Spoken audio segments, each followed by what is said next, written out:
महाराष्ट्र के वजीर-ए-माल चंद्रशेखर बावनकुले ने ऐलान किया कि रियासती हुकूमत ने तेलंगाना से 14 देहातों को महाराष्ट्र में जम करने का अमल शुरू कर दिया है। इन्होंने बताया कि इन देहातियों को रेवेन्यू रिकॉर्ड महाराष्ट्र के पास मौजूद हैं। चंद्रशेखर बावनकुले ने कहा कि ये 14 देहात ऐसे इलाके में वाक़ है जहाँ कुछ हिस्सा तेलंगाना में है और कुछ महाराष्ट्र में है, लेकिन ये देहात महाराष्ट्र में ही रहेंगे। हमने उन देहातों को महाराष्ट्र में शामिल करने का अमल शुरू कर दिया है और हमारे पास उनका मुकम्मल रिकॉर्ड मौजूद है। महाराष्ट्र हुकूमत इस मामले को संजीदगी से देख रही है। उन्होंने मजीद कहा कि इन देहातों के लोग महाराष्ट्र के वोटर्स हैं और वो महाराष्ट्र में ही वोट डालेंगे। महाराष्ट्रातील चंद्रपूर जिल्ह्यातील जिवती तालुक्यातील 14 गावे हे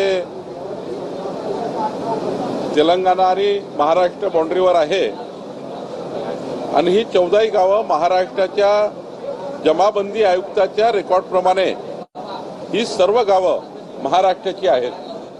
त्यामुळं ही सर्व गावं महाराष्ट्रामध्ये या ठिकाणी त्यांचा महसुली रेकॉर्ड आणि यानंतर त्यांचा संपूर्ण जो काही व्यवहार आहे तो जरी त्या भागात आहे या भागात असला त्या राज्यात व्यवहार आहेत, त्या राज्यात काही शेती आहे या राज्यात काही शेती आहे, त्यामुळं गावाचं जे गावठाण आहे ते महाराष्ट्रामध्येच राहील याबद्दलची कारवाई आम्ही चालू केलेली आहे आणि याबद्दलचा पुरावा रेकॉर्ड आमच्याकडे आहे आणि त्याची नोंद आता महाराष्ट्र शासनाने घेतली आहे। सर नेमका एक मिनिट त्याच्यामध्ये प्रश्न असा आहे की त्या गावांमध्ये मतदार असेल किंवा दोन्हीकडे त्यांना मतदान काय महाराष्ट्रात आहे? 100% महाराष्ट्राचे मतदार आहेत।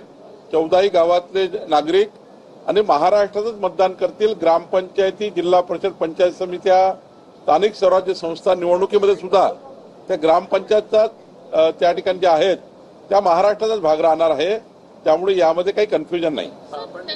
जी आहे ती तेलंगणामधून येते अशी देखील माहिती उपलब्ध आहे, तर त्या काही काळ असा होता की तिकडला व्यवहार इकडला व्यवहार सारखा आहे, बाजारपेठ पण काही सीमा ओलांडण्याची एवढाच भाग आहे। लागून असल्यामुळे कुठे आपण भाजीपाला आणतो, किराणा आणतो किंवा हॉस्पिटलला जातो तो व्यवहार आहे, पण जर स्टेटस काय, घरं कुठले आहेत, गावठाण कुठलेलं आहे, ग्रामपंचायती कुठल्या आहे, महसुली रेकॉर्ड कुठे आहे तर महाराष्ट्रामध्ये आहे। त्यामुळे जिवती चंद्रपूर मधले 14 ग्रामपंचायती गावं हे महाराष्ट्रात असतील आणि त्या महाराष्ट्रात आहेत। सर पण तेलंगणा पण उद्या जाऊन या दावा केला तर काय प्रश्न? तेलंगणाकडे रेकॉर्ड नाहीये, रेकॉर्ड महाराष्ट्राकडे आहे, त्यामुळं तेलंगणाचा दावा त्या ठिकाणी काही मजबूत होणार नाही। समाविष्ट झाले असं म्हणायचं की समाविष्ट करण्याची प्रक्रिया जवळपास झाली आहे, लवकरच त्याचा आम्ही अंतिम निर्णय करू।